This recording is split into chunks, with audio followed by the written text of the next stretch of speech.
2021 में हमारे देश की पड़ोस में म्यांमार में सत्ता परिवर्तन हुआ और म्यांमार में वहां पर मिलिट्री का शासन आया, डेमोक्रेटिक सरकार गिर गई और वहां पर एक कुकी डेमोक्रेटिक फ्रंट है, इसने लोकतंत्र के लिए आंदोलन चालू करा। जब कुकी डेमोक्रेटिक फ्रंट ने लोकतंत्र के लिए आंदोलन चालू करा, वहां की मिलिट्री शासन ने इन पर कड़ाई करना शुरू की, दबिश बनाना शुरू की और चूंकि म्यांमार की बॉर्डर फ्री बॉर्डर है, मान्यवर वहां फेंसिंग नहीं है और आज से नहीं, आजाद हुए तब से नहीं फेंसिंग नहीं है, तो बहुत बड़ी मात्रा में मिजोरम और मणिपुर के अंदर कुकी भाइयों का वहां शरणार्थी नाते यहाँ आना शुरू हुआ। मैं इसलिए कहना चाहता हूं मान्यवर, क्योंकि उनका झगड़ा मणिपुर की मिलिट्री से था और दबिश शुरू हुई इसलिए आया, अरे म्यांमार की मिलिट्री से था और दबिश शुरू हुई इसलिए वो यहाँ पर आए। मान्यवर, हजारों की संख्या में कुकीज आदिवासी भाई यहाँ आना शुरू हो गए और परिवार बसने लगे। कहाँ बसेंगे? तो जंगल में बसने लगे और एक प्रकार से मणिपुर के बाकी हिस्सों में एक असुरक्षा की भावना हुई कि हमारी जनसंख्या बदल गई। हमने उसको देखा। उसी वक्त मान्यवर हमने गृह मंत्रालय में 2022 में निर्णय किया कि अब ये बॉर्डर को खुला नहीं कर सकते, बॉर्डर बनानी पड़ेगी, फेंसिंग करनी पड़ेगी। हमने 10 किलोमीटर फेंसिंग पूरी कर दी है, 60 किलोमीटर का काम चालू है और 600 किलोमीटर का सर्वे चालू है। आपने 2014 तक कभी फेंसिंग नहीं की, हमने दूरंदेशी से 30 में दंगे हुए, 21 में ही फेंसिंग का काम शुरू कर दिया था। 10 किलोमीटर ट्रायल फेंसिंग बन चुकी है, 60 किलोमीटर का काम चालू है और 600 किलोमीटर का सर्वे बाकी, जिससे ये घुसपैठ को रोका जा सके। मान्यवर, हमने ये सारी की जांच के लिए हाईकोर्ट के सेवानिवृत्त न्यायाधीश का एक कमीशन बना दिया है, जिसमें एक IPS और IAS अफसर भी है। मान्यवर, अध्यक्ष राज्यपाल महोदय को अध्यक्ष बनाकर शांति समिति को हमने वहां पर प्रस्तावित किया है। 36,000 से अधिक सुरक्षा कर्मी जहां मतई समूह रहता है, जो कुकी रहता है, बीच में बफर जोन बनाकर खड़े हैं। आज भी गुस्सा शांत नहीं हुआ है, परंतु हिंसा इसलिए कम हुई कि बीच में 36,000 पैरामिलिट्री फोर्सेस दिन रात तैनात है, इसलिए हिंसा कम हुई है। बेहतर इंटर एजेंसी समन्वय के लिए यूनिफाइड कमांड व्यवस्था, क्योंकि वहां BSF भी है, CRPF भी है, असम राइफल भी है, सेना भी है, मणिपुर पुलिस भी है। पांचों सुरक्षा एजेंसियों के बीच में बेहतर समन्वय के लिए यूनिफाइड कमांड व्यवस्था बना दी गई है और उसकी चेयरमैनशिप यहां से भेजे गए सुरक्षा सलाहकार के हाथ में है। इस घटनाक्रम के पीछे षड्यंत्र वाले जो 6 केस रजिस्टर किए, 6 के 6 केस पहले CBI को दे दिए गए थे। सुप्रीम कोर्ट ने और 11 केस CBI को दिया है। इसके लिए भी SIT आज गठित। राव जी की सरकार अविश्वास प्रस्ताव जीत गई और बाद में कई लोगों को जेल की सजा हुई, स्वयं नरसिम्हा राव जी को हुई, क्योंकि झारखंड मुक्ति मोर्चा को घूस देकर अविश्वास प्रस्ताव पर विजय प्राप्त करी। आज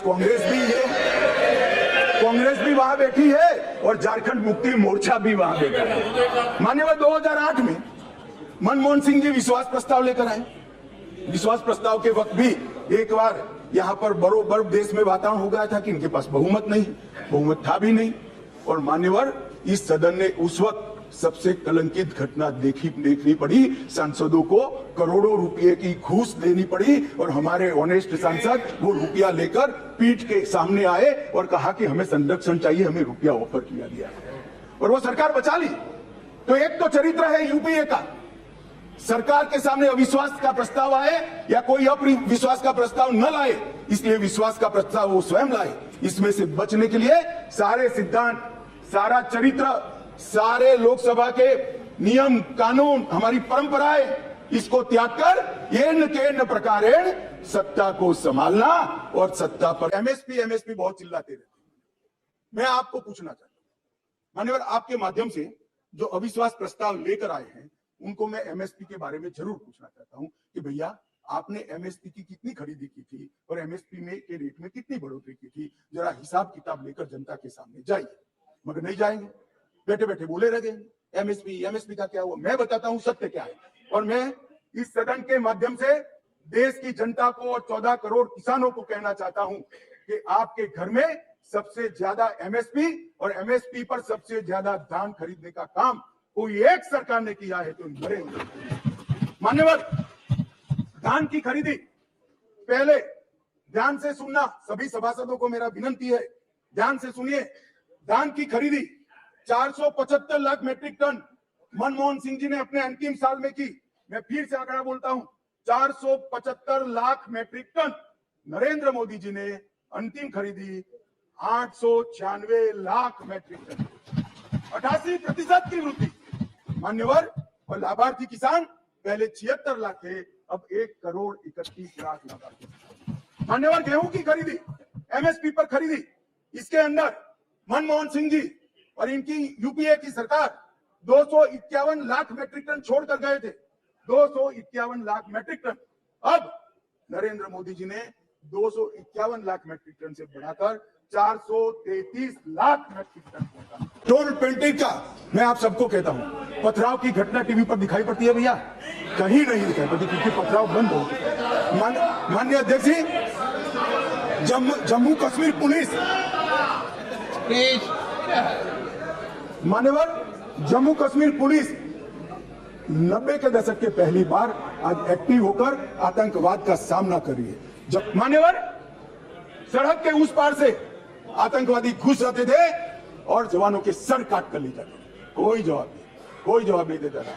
2 बार पाकिस्तान ने हिमाकत की, एक बार सर्जिकल स्ट्राइक और एयर स्ट्राइक, दूसरी बार एयर स्ट्राइक कर पाकिस्तान के घर में घुसकर आतंकवादियों का काम नरेंद्र। अभी उनको अपने गठबंधन का नाम बदलना, अच्छा नाम था यूपीए, 10 साल सत्ता में भी रह लिए थे, क्या प्रॉब्लम था भाई, नाम क्यों बदला?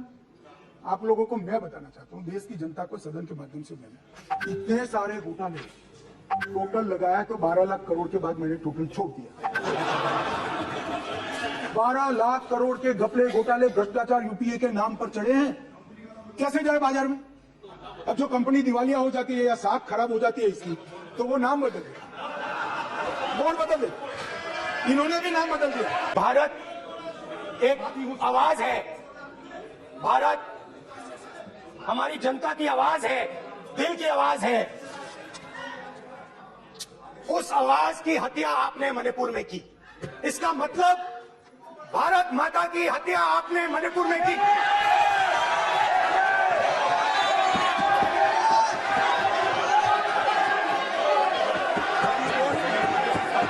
भारत माता को आपने मणिपुर के लोगों के आपने मणिपुर के लोगों को मारकर भारत की हत्या की है। आप देशद्रोही हो। कुछ ही दिन पहले मैं मणिपुर गया, हमारे प्रधानमंत्री नहीं गए, आज तक नहीं गए, क्योंकि उनके लिए मणिपुर हिंदुस्तान नहीं है। मैंने मणिपुर शब्द प्रयोग किया, मगर आज की सच्चाई यह है कि मणिपुर नहीं बचा है। मणिपुर को आपने 2 भाग में कर दिया है, मणिपुर को आपने बांट दिया है, तोड़ दिया है। मान्यवर 3, 4, 5 मैं पूरे देश को बताना चाहता हूं, इस देश के प्रधानमंत्री ने रात को 4 बजे भी मुझे फोन किया है और दूसरे दिन 6:30 बजे मुझे फोन से उठाया भी इस देश के प्रधानमंत्री ने। और क्या रहे मोदी जी, ध्यान नहीं रखते। रावण को नहीं मारा था, रावण के अहंकार ने रावण को मारा था। आप पूरे देश में केरोसिन फेंक रहे हो, पूरे देश में आप केरोसिन फेंक रहे हो। आपने मणिपुर में केरोसिन फेंकी, अपनी चिंगारी लगा दी। अब आप हरियाणा में कर रहे हो, पूरे देश को आप जलाने में लगे हो। आप पूरे देश में भारत माता की हत्या कर रहे हो। कैंप्स में मैंने महिलाओं से बात की, बच्चों से बात की, जो हमारे प्रधानमंत्री जी ने आज तक नहीं किया। एक महिला मुझे कहती है, मैंने उनसे पूछा, बहन क्या हुआ आपके साथ? तो एक महिला मुझे कहती है, मैंने कहा क्या हुआ तुम्हारे साथ? कहती है, मेरा छोटा सा बेटा, एक ही बच्चा था मेरा, एक ही बच्चा था मेरा, मेरे सामने, मेरे आंखों के सामने उसको गोली मारी है। मैं पूरी रात, आप सोचिए, आप अपने बेटे के बारे में, बेटों के बारे में सोचिए, मैं पूरी रात उसकी लाश के साथ लेटी रही। झूठ नहीं, झूठ आप बोलते हो, झूठ मैं नहीं बोलता हूं। मैं पूरी रात उसकी लाश के साथ लेटी रही और फिर मुझे डर लगा, मैंने अपना घर छोड़ दिया, जो भी मेरे पास था वो मैंने छोड़ दिया।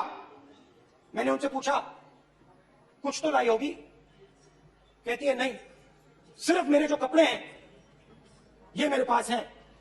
और फिर इधर उधर ढूंढती है और एक फोटो निकालती है और मुझे कहती है यही मेरे पास अब बची है। एक और उदाहरण, दूसरे कैंप में मैं एक महिला मेरे सामने आती है, मैं उससे पूछता हूं तुम्हारे साथ क्या हुआ तुम्हारे साथ? और जैसे ही मैंने ये सवाल पूछा, मैंने उससे सवाल पूछा तुम्हारे साथ क्या हुआ, वैसे ही एक सेकंड में वो कांपने लगी। उसने अपने दिमाग में वो दृश्य देखा और वो बेहोश हो गई मेरे सामने, कांपते हुए बेहोश हो गई। आज इस सदन में उल्लेख हुआ है कि ये यात्रा में गए और यात्रा में क्या आश्वासन दिया कि अगर इनका बस चले तो धारा 370 ये पुनः स्थापित कर दे। धारा 370 की वजह से कश्मीर की बेटियों को दहेज के लिए अगर प्रताड़ित किया जाता था तो वहां की बेटियों के पास कानून का सहारा नहीं था, क्योंकि इन्होंने धारा 370 लगाई।